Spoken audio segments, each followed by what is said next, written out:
TSG पेश करते हैं 100 शब्द प्रति मिनट की गति से डिक्टेशन। स्टार्ट। श्रीमान जी, जब तक पूरे देश में ही उत्पादन में वृद्धि नहीं होती तब तक इन कार्यक्रमों के लिए दी जाने वाली बड़ी धनराशियों के कारण हमें ऐसी स्थिति का सामना करना पड़ेगा जिसमें पैसा तो होगा लेकिन उसके अनुपात में वस्तुओं का अभाव होगा। आप सूखे की स्थिति को ही लीजिए, कई राज्यों को इसका सामना करना पड़ा है। उन्हें काफ़ी सहायता दी गई और उन्होंने राहत कार्यों के जरिए पीड़ित लोगों को सहायता दी, अनाज दिया तथा अन्य प्रकार से सहायता पहुंचाई। लेकिन मैं नहीं कह सकती कि ऐसे खर्च के द्वारा किस सीमा तक उत्पादक परिसंपत्तियों का निर्माण हो पाया है। और हम सब जानते हैं कि केंद्र से और केंद्रीय घाटे की कीमत पर साधनों को अन्यत्र लगाने से न केवल केंद्र सरकार पर बल्कि पूरे देश पर प्रभाव पड़ता है। योजना को केवल कुछ परियोजनाओं का संग्रह नहीं समझना चाहिए। परियोजनाएं महत्वपूर्ण अवश्य होती हैं, लेकिन उन्हें विकास की दिशा में किया जाने वाले संपूर्ण प्रयत्न नहीं माना जा सकता। इस दृष्टि से भी वर्तमान योजना में ग्रामीण विकास के लंबे चौड़े कार्यक्रमों को राज्य प्रशासन के सभी स्तरों तक एक नई मानसिकता के साथ जनता तक ले जाना आवश्यक होगा। हमारा उद्देश्य है आत्मनिर्भर विकास की उपलब्धि तथा भविष्य की प्रगति को संभव बनाने और दिशा देने के लिए मौलिक योग्यता प्राप्त करना।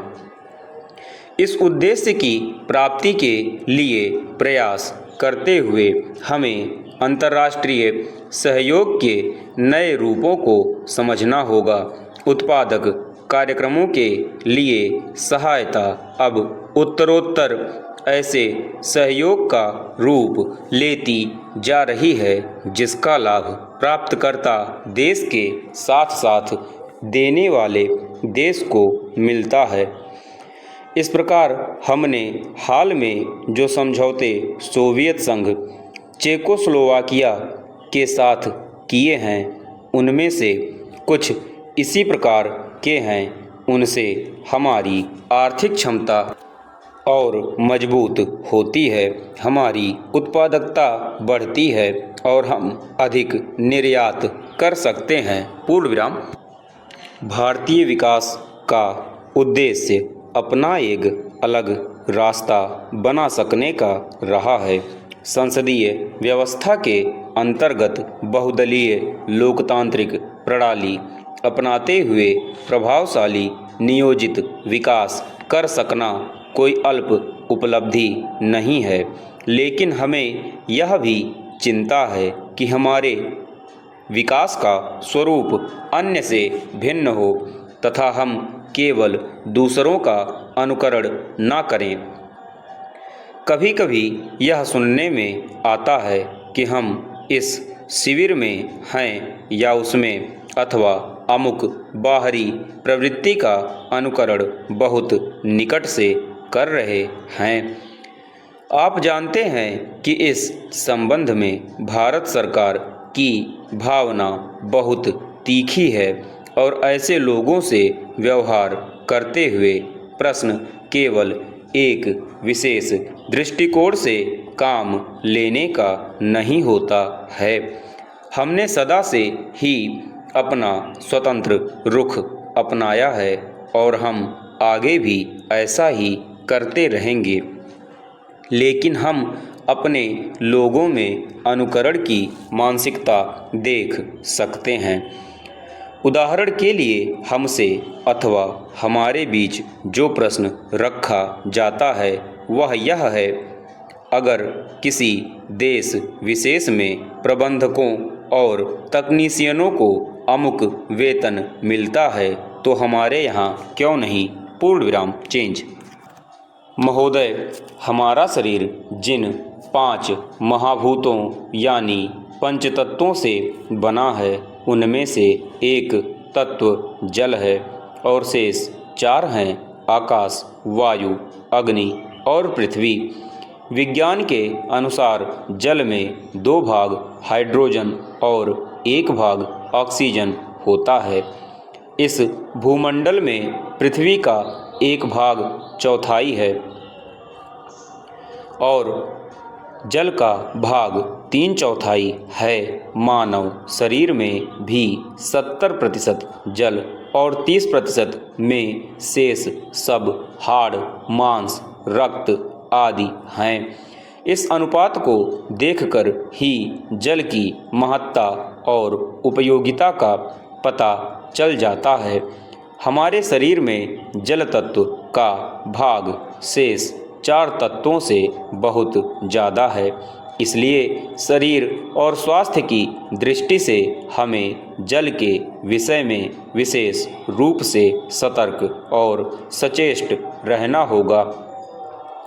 यह कहने से काम नहीं चलेगा कि जल के विषय में कुछ कहने की आवश्यकता है क्या, या कि इसके गुणधर्म और सेवन पद्धति पर भी क्या सोच विचार करने की आवश्यकता हो सकती है। हम संक्षेप में जल के विषय में कुछ महत्वपूर्ण बातों पर प्रकाश डाल रहे हैं। यह तो आप जानते समझते हैं कि हमारा जीवन का ढंग भौतिकवादी अधिक और आध्यात्मवादी कम हो गया है। कृत्रिम ज़्यादा और प्राकृतिक कम हो गया है तथा सुविधाभोगी ज़्यादा और नियम संयम कम हो गया है। ऐसी परिस्थिति में हम प्राकृतिक जीवन से दूर होते जा रहे हैं और हमारे जीवन में बनावटी और नकली चीज़ों का उपयोग बढ़ता जा रहा है। क्या अन्न, क्या जल, क्या वायु और क्या आकाश, सब कुछ अप्राकृतिक और मनचाहे ढंग से प्रयोग में लिया जा रहा है। और यह विचार करने का ना तो किसी को समय है, ना चिंता और ना जानकारी ही कि जो कुछ हो रहा है वह ठीक हो रहा है या गलत, ऐसा होना चाहिए या नहीं। यदि ऐसा नहीं होना चाहिए तो फिर कैसा होना चाहिए। ऐसी स्थितियों और वातावरण को दृष्टिगत रखकर हमें शरीर और स्वास्थ्य की रक्षा की दृष्टि से जल के विषय में सोच विचार करना ही होगा। अर्थात जल प्राणियों का जीवन है और संपूर्ण जगत जल से भरा हुआ है। इसलिए रोगों में जल का निषेध होने पर भी जल का सर्वथा त्याग नहीं किया जा सकता है। जल की महत्ता इसी से सिद्ध हो जाती है कि तीव्र प्यास लगने पर भी यदि जल ना मिले तो प्राण व्याकुल हो जाते हैं।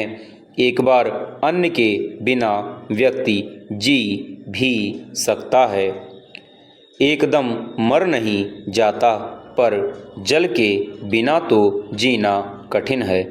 पानी प्राणियों का प्राण है। तीव्र प्यास से बेहोशी हो सकती है और बेहोशी से जान जा सकती है यदि प्यास बुझाई ना जाए। यही कारण है कि बेहोश आदमी के चेहरे पर जल के सिर्फ छींटे मारने से ही उसकी बेहोशी दूर हो जाती है। महानगर के लोगों को जल के एक ही प्रकार की जानकारी है, नल के जल की, लेकिन आज भी भारत के अधिकांश नागरिक कुएं, बावड़ी और नदी का पानी पी रहे हैं। पूर्ण विराम समाप्त।